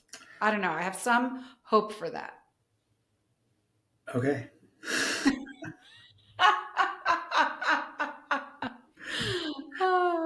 I mean, look, you're a classically trained, wonderful lawyer. Like the system, a third party in our current system is doomed to fail. And so, you can't. you can't pin hopes on a third party changing the dynamic. The only way to change it is to change the system. And so I think the rules would have to change. Their states experimenting with ranked choice voting. They're kind of changing rules around gerrymandering. Like, I think the states as the laboratory for democracy, as Brandeis said so long ago. Like, there are structural reforms that can happen. They happen over a long period of time, and whether or not we are capable of kind of effectively rewriting the Constitution and starting at the states and going to the federal government, like, we'll see. But I think that there's a lot of reason to be hopeful from the ground up. I think with a lot of work, and kind of there's some ways that the two parties themselves can change if in fact they can admit to losing when they lose and therefore change. But I think the third party option is not going to work, and becomes a distraction because we pin false hope on it. I mean, I'm not singling you out. Yeah. But I just think it's not going to work, and therefore we should put time into things that have a higher, meaning non-zero, probability of succeeding. Well, maybe the hope is that so many people opt out of, or I should say, enough people opt out of voting for one party or the other, that those parties have to really take note and make changes, right? Because they're concerned about their ability to win the next time. So it's putting pressure on the system. It may not be directly through a third party, but it's putting pressure on on the system that is not working, I think. I mean, mandatory voting. I mean, I'm not necessarily saying that's the answer. That's what Brazil does. That's what Australia does. Like, there are other approaches. If you think it's about people's participation, there are ways to address it more directly.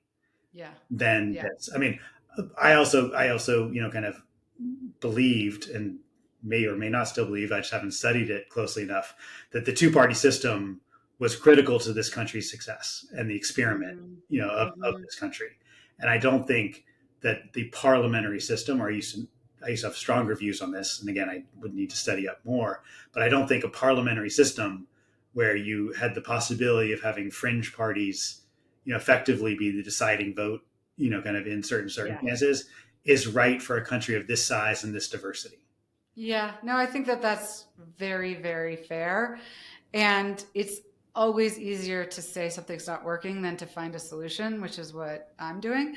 So that's I mean, the appeal is clear. Like, things seem pretty messed up. And, I think that the answer is, and this goes to, kind of what you're building, the answer is through, collaboration and making that more honest, and also, more frequent, and across, different domains.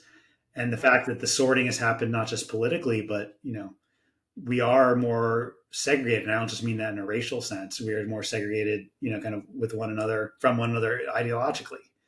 And the news, the deterioration of the news business hasn't helped this. Like, we all listen to different things. Kind of we're exposed to different things, different cultural touch points. So I think it's going to take a lot of work to bring it back, and there are a lot of forces pulling it apart, and so it's for our children to solve, but we'll still try. Jon, stop depressing me.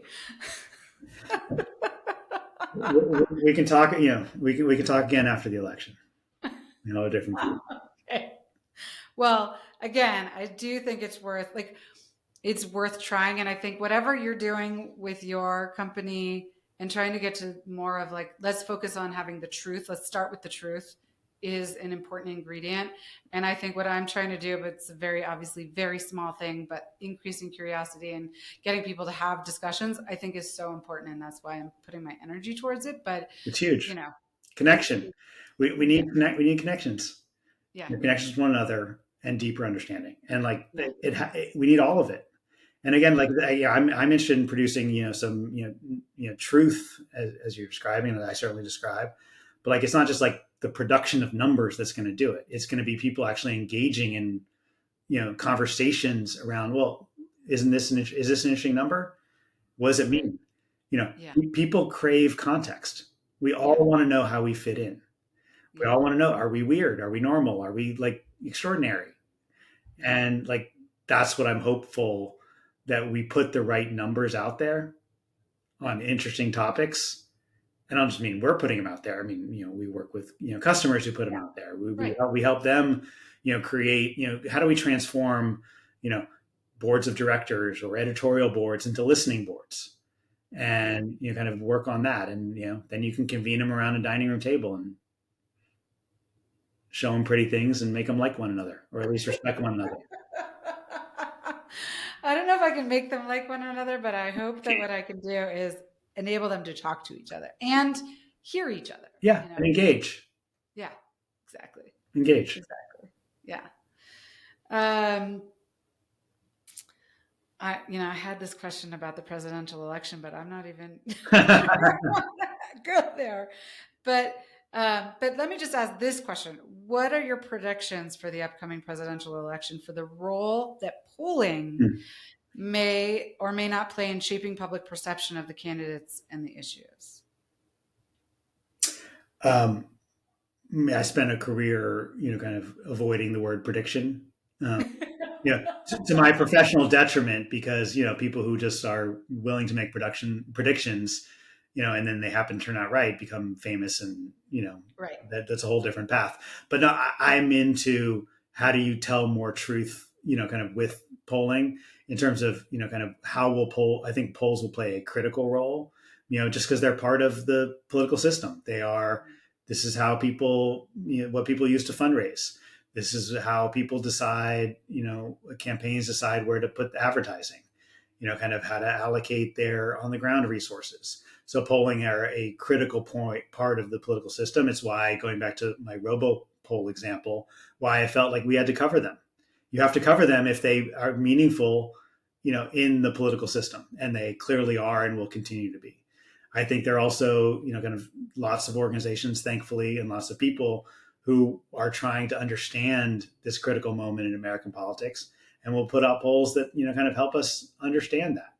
Mm-hmm. And, kind of, that includes, there's a newly released, Pew Research Center with Knight Foundation effort to study the news media, that was just announced today. And the news media has a role, not just because of their coverage of polls, but kind of their own on the ground resources, and where they go and how they talk about it. So I think there's a lot of good.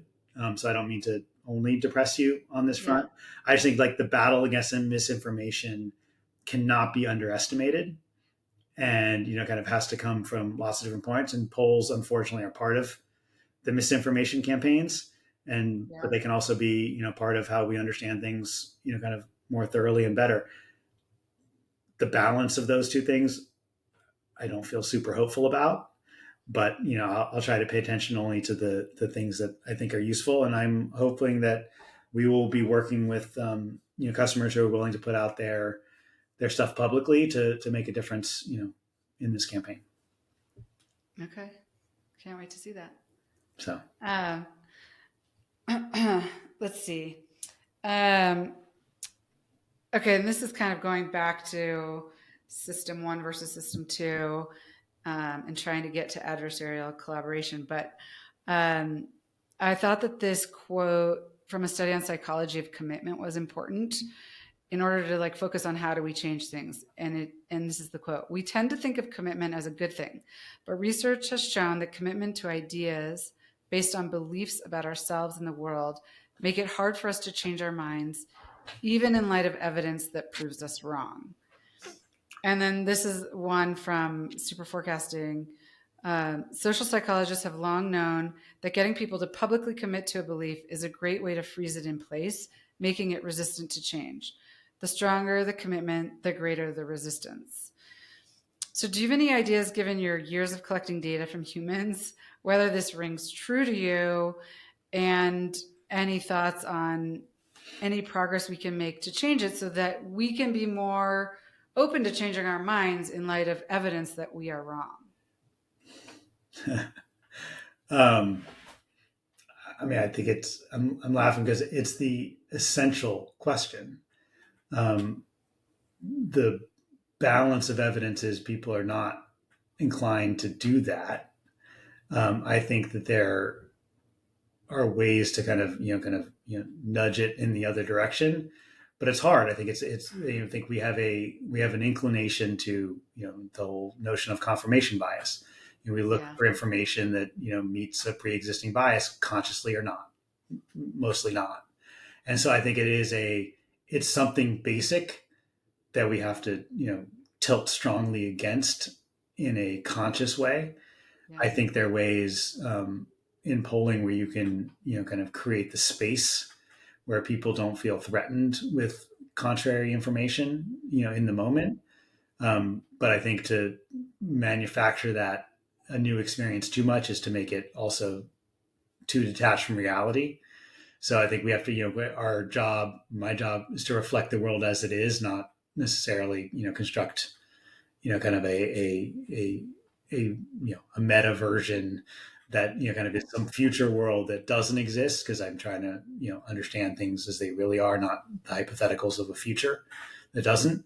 But I think that I do think we have to lower the pressure here. Yeah. And part of lowering the pressure is to make it okay to have a contrary belief and express that in the right form, in the right way, that can not only move the needle for other people, but also open up some space and create some more openness within an individual. I hope there's going to be more research here, because I remember years ago at work we would do like bias training, and I remember whoever's leading the presentation would hold up like a card, and um, it would have different colors written out in different colors. So like orange would be written in purple or something. And it was just to show you like very quickly how your brain has bias, right? In something that doesn't matter, right? Like it's just a factual thing. Yeah. Your brain like reads orange, but it's purple and you're not sure, like your brain doesn't know what to do. So I think we've gotten, I think, to a better place where we understand that we have bias. We generally, most of us understand that we have bias. We all have bias. And I hope that the next research will be okay, and how do we then get ourselves to, in the moment or on a regular basis, acknowledge that bias and do something to be cognizant of it so that it's not owning us, Well, I think I think a first step is not denying the bias. I mean, Right. like I don't think it's a common. Most people like to think of themselves as unbiased. Mm. So I think yes, you're citing this research, and we should be aware of this. We should be aware. We are all not. We are not all aware of this. Okay. And So in maybe fact, I think to the contrary, many people will fiercely say they are unbiased, okay. even toward the letters that are colored that the letters are written on, like you described, or like try. I think there's a notion to not only not embrace that idea, and embrace maybe the wrong term, but not like acknowledge it, but actually push it away. And Yeah. so the first reaction is like, no, that's not me. I'm colorblind. People will say, Right. like, well, probably not, or Right. certainly not.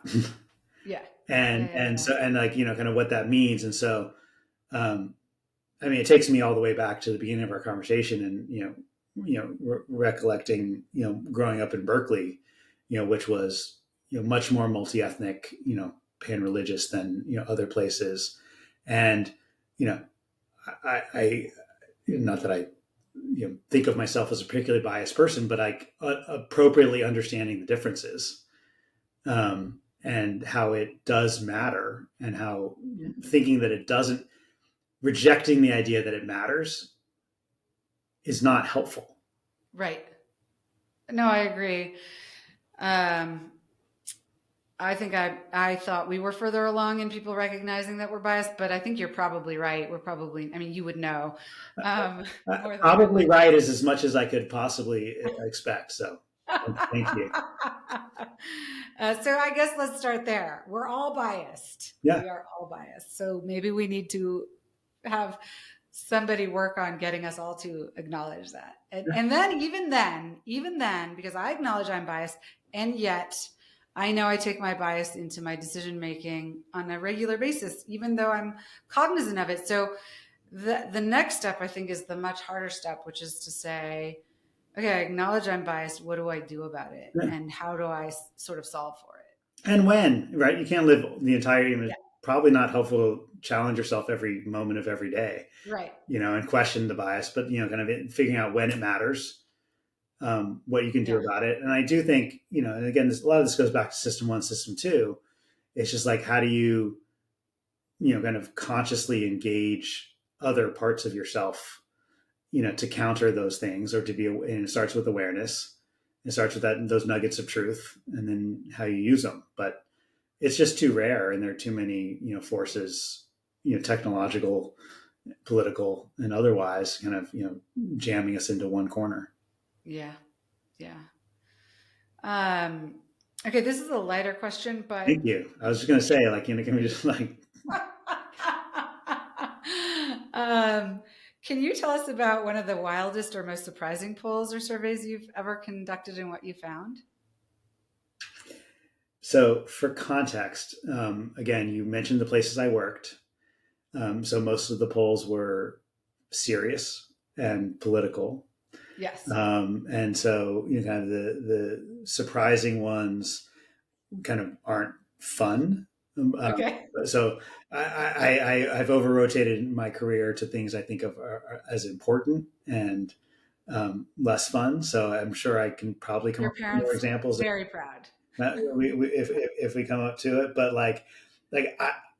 I just get annoyed when people are making arguments that are clearly not based on data, or, kind of untrue. And, I'm recalling way back when, Ted Kennedy died and Scott Brown was running for governor of Massachusetts. And so Republican wins, Scott Brown wins the election. And, the spin started immediately about what this meant for Obama and the healthcare and everything. And so we did a very fast survey with the Kaiser Family Foundation. I was at the Washington Post at the time.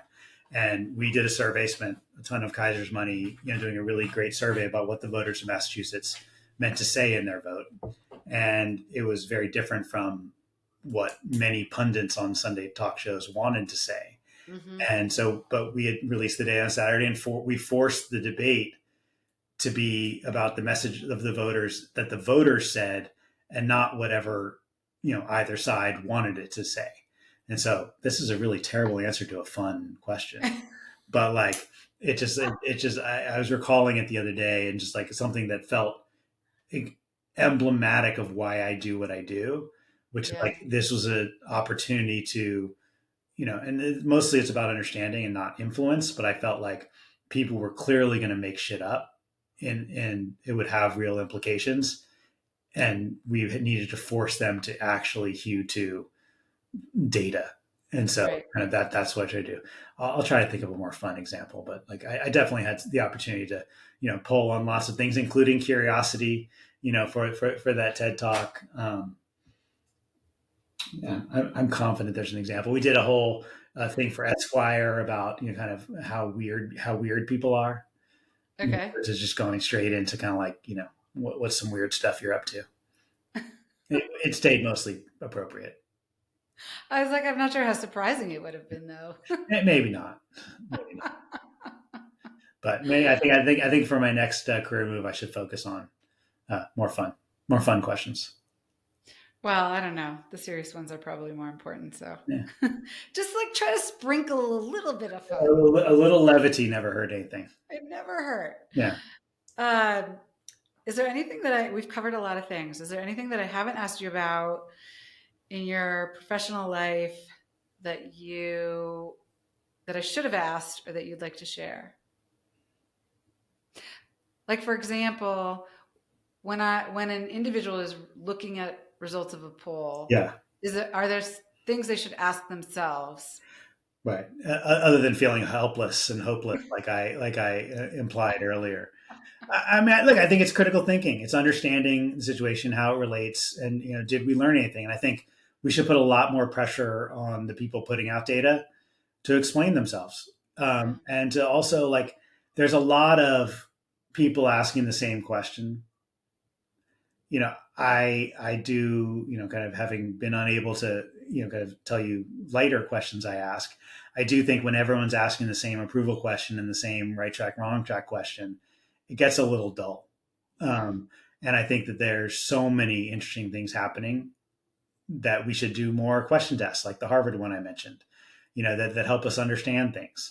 And so I look for, a level of interest and not just like the, methodological detail and whether, Biden's at 34% or 42% or somewhere in between, on approval, which, is something I care a lot about. I think if you're, super geeky, you can also care about that. But like we should ask, kind of really important questions about what's going on in people's lives and how that relates to the policies they want. And we do that too rarely. So it's too often just, again, to showcase something and not to understand it. So again, I think just like have a higher bar, ask the questions, engage the people putting out the information to, kind of talk about what it means. I'm just thinking, and maybe there is something like this already. Are you familiar with the Framingham study? It's basically like a longitudinal health study Mm-hmm. that's done in a particular geographic area. Yeah. Is That, it the heart study? it's more than hard. It's basically asking all kinds of questions, the same questions that follows people throughout their entire lives.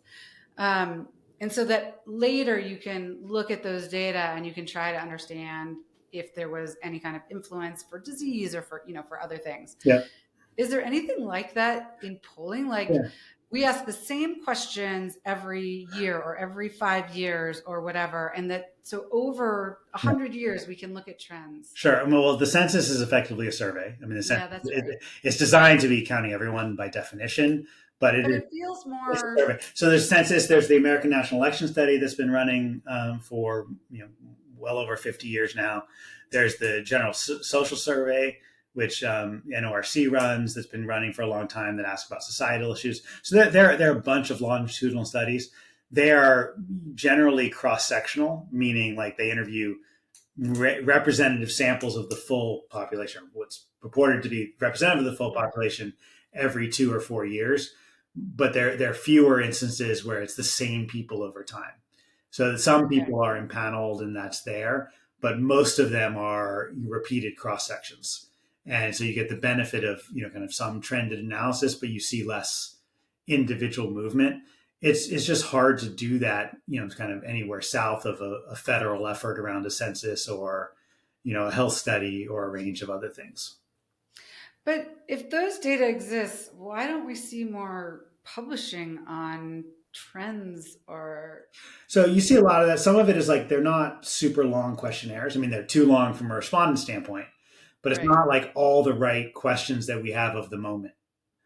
Right. So, I mean, Gallup has been around since the 30s. They have lots of trends on important questions. Pew's now 40 years old ish. There are organizations, institutions that, do trends on some things. It's just there's a balance between like, well, sometimes those questions are relevant. And when you find a question that's worth repeating from the 80s or 70s, amazing. Right. That's Right. great. We get a great comparison for our, about our understanding of how things evolved over time, like gay marriage. Right. We have a Yeah. trend line on gay marriage that actually moved more than any policy thing has ever moved, Yeah. kind of as the politics of that changed, but like it's there, but those are more limited, and Okay. like the balance of production is in the moment. How do I influence a campaign today versus like how do we understand things over a long period of time?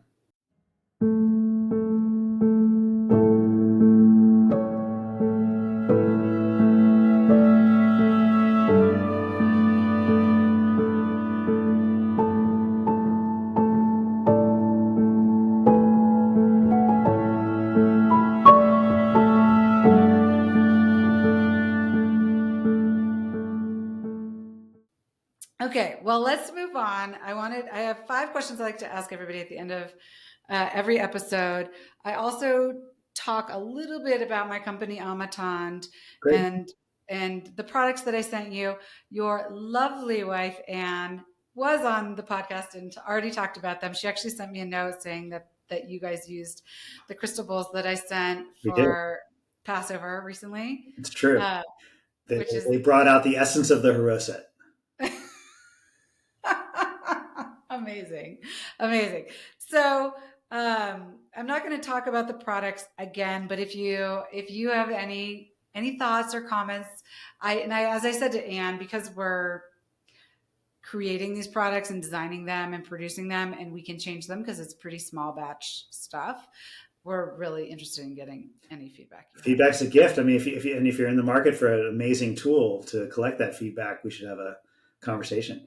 Okay, let's do So, it. so I mean, look, they're beautiful, and I'm drawn to them because they're in between the IKEA that we use every day and the Tiffany's from the wedding that are still in wraps, that are somewhere in the house. So it's nice to have that middle ground, as something that feels, and I mean this in a good way, Yeah, feels adult, yeah. and kind of in a way that feels kind of like we built the home that we want to build, and life we want to have together. And so I think it's emblematic of the not just the aspiration but the living of that. And so appreciative of that, on that front. And like I'm not naturally inclined to seek that out, so it was I don't know how you're thinking about distribution, but it's awesome when it just shows up.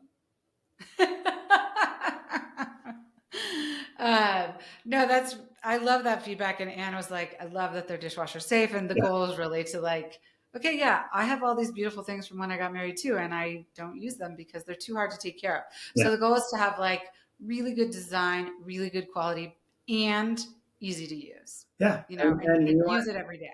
and it's different, right? Like Yeah, it's different. You don't want all the same stuff yeah, as everyone else has. exactly, And when exactly. things look too similar, you know, again, like some of that's personal aesthetic, but it's also just the way that that modern life is. And if you walk in and you see the same chair over and over Yeah, again, it's like you know right. you mentioned the lack of judgment that you want, like, but I feel pretty judgy when everyone has the same thing. I say that with my Eames chair that now everyone has in the background. Yes, but you've probably had it longer. It's existed longer. I bought it from a newsroom colleague at the Washington Post when he was moving. Oh, well, that's cool. Well, let's move into the questions because this kind of relates to my first question, which is as we explore in my brand, Amatand, objects can hold a lot of meaning for us and they can tie us to the past, enable us to enjoy the present moment, or even take us into the future. So, can you share an object from your life, whether it's your Eames chair or something else, whether it's something you still have or not, that has a lot of meaning for you, and tell us why? Yeah.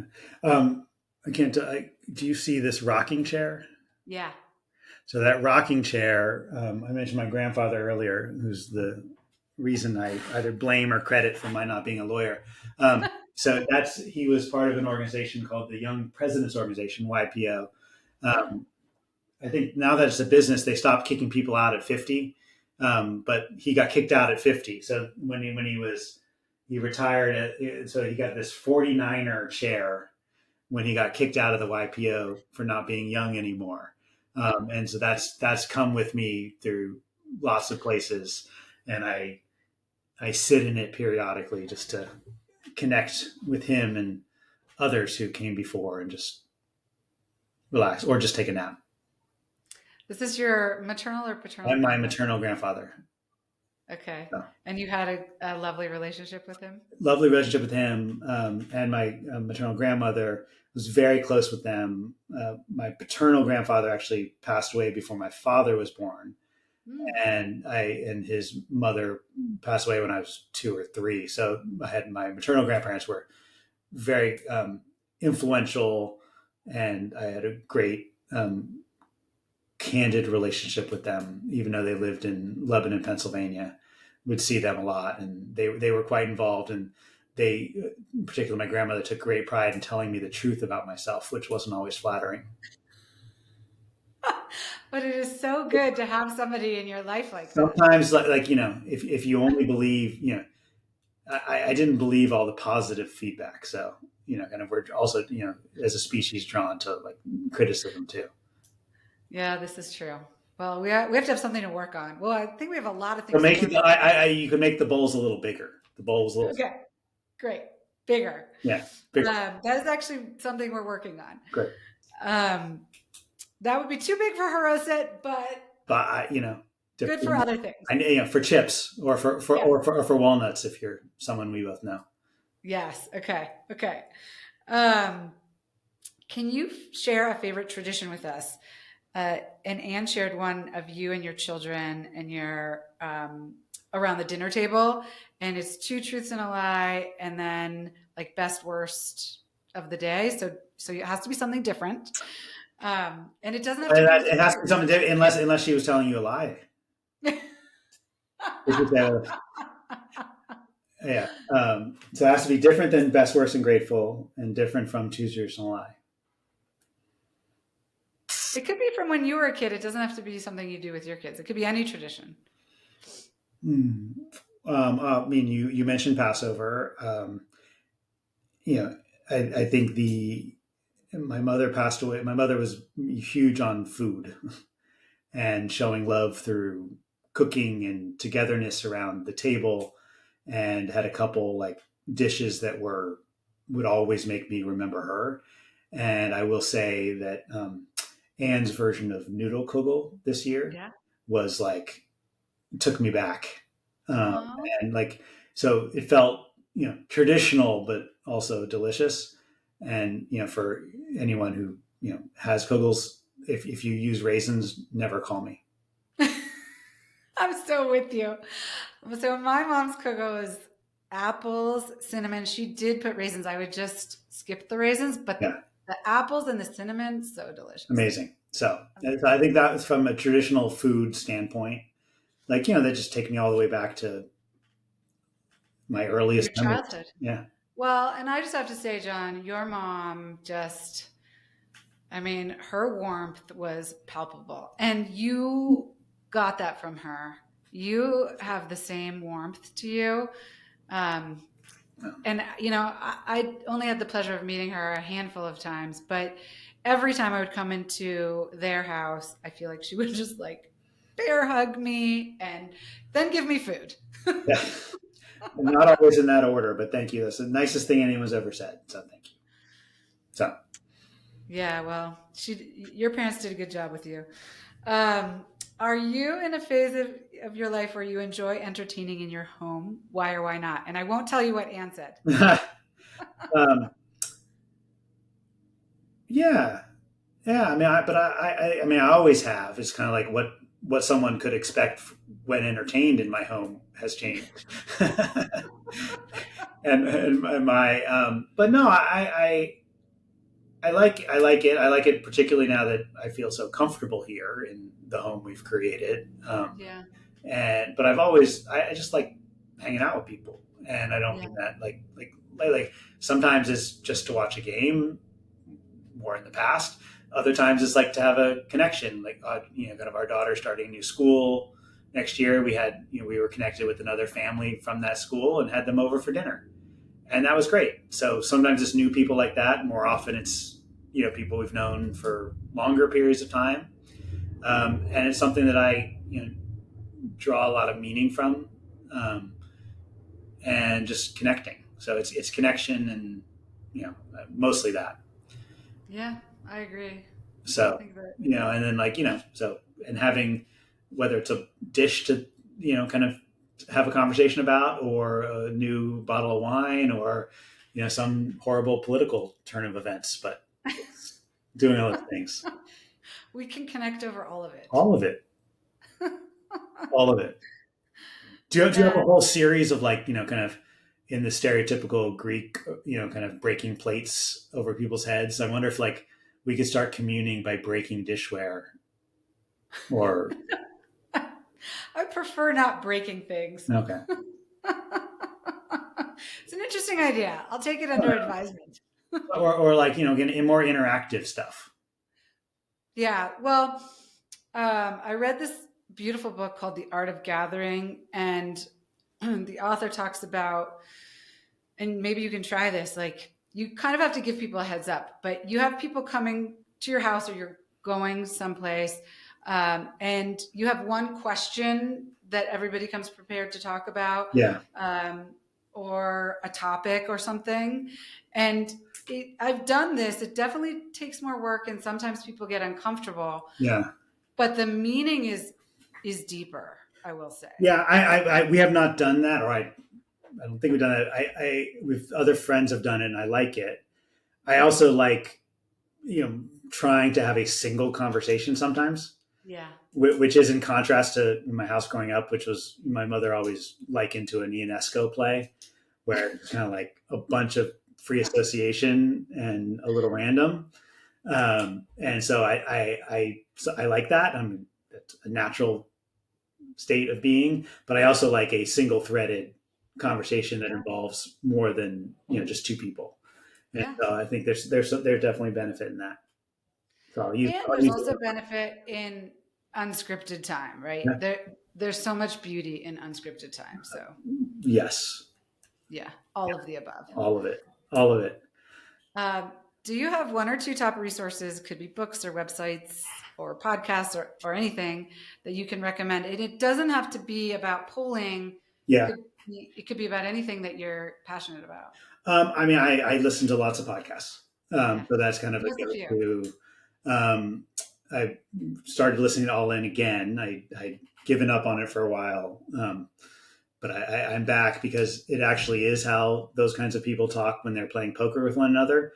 And so, if you want insight into that particular world, it is a unique source of information. I, like many people in Silicon Valley, listen to Pivot with Kara Swisher and Scott Galloway, and all of the many Galloway offshoots Yeah. from that.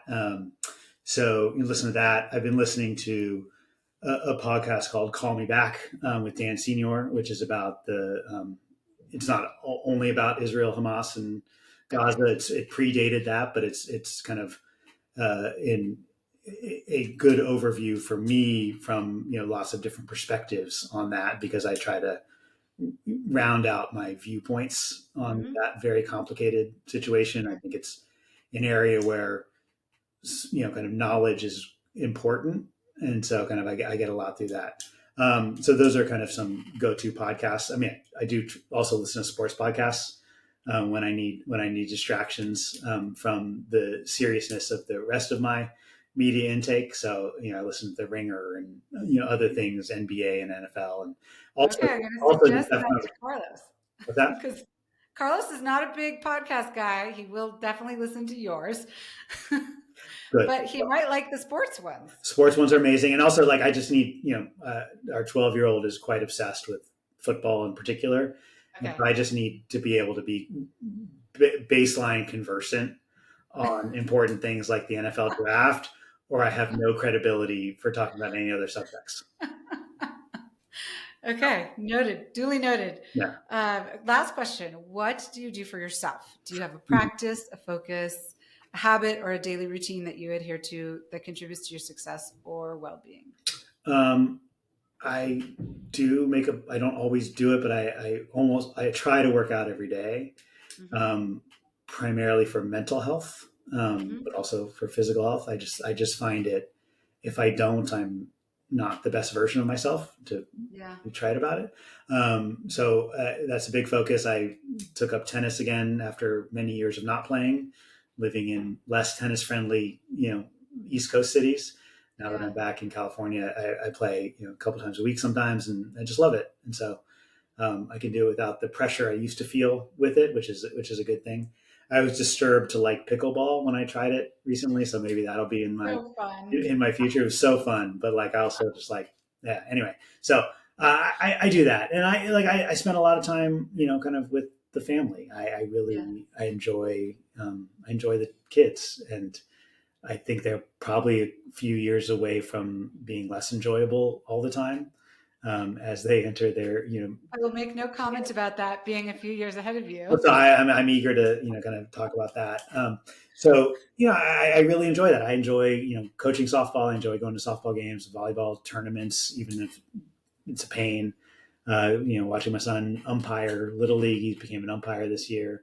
Yeah. I really like that. And then, Ann and I have been taking some good trips with them, to visit friends, and, we've been good about keeping friends in other cities. Sadly, not all cities, Well, all friends, but this could our be door is open, John. and likewise. So, but that's, it's hard to maintain friendships, and, life happens and it's hard to do. And I'm thrilled to be here with you now, and so many memories and thoughts, but we can share them when we're not being witnessed by Yes. other people. Well, and I'll say, I talk about this a lot. Life ebbs and flows, and Yeah. friendships, time in friendships ebb and flow. Yep. And we have, both been in just a very busy time, both professionally and with our families. And Yep. there will be a time, for me, it will come faster where our kids will be in college, and then we're going to be bugging you. So get ready. Amazing. And it goes back to what you said at the beginning, like less judgment. Like it is what it is. And it's great. It's wonderful to have even this time together. And, Yeah. it's like no judgment. It's like stuff happens, and things, their twists and their turns, and, No judgment, and like the love is totally there. Like, and that is fundamentally what matters. It's, Carlos, you guys could not talk for a long time, and then you talk, and it's like it was yesterday. And I would say if he doesn't have a Dynasty blue wall in one of these houses in the near future, I will be very disappointed. I will have that conversation. Thank you. Well, thank you so much for joining me, John. It has been honestly such a privilege. I've learned so much. I'm still depressed, but it's okay because I am an optimist. I call myself a realistic optimist. So, we just got to keep moving forward and doing our best. And, and that's what we can do. 100%. And I apologize, but I speak the truth, or at least my version of it. And I look forward to talking again, and maybe seeing you soon. That sounds great. Thanks for having me. You.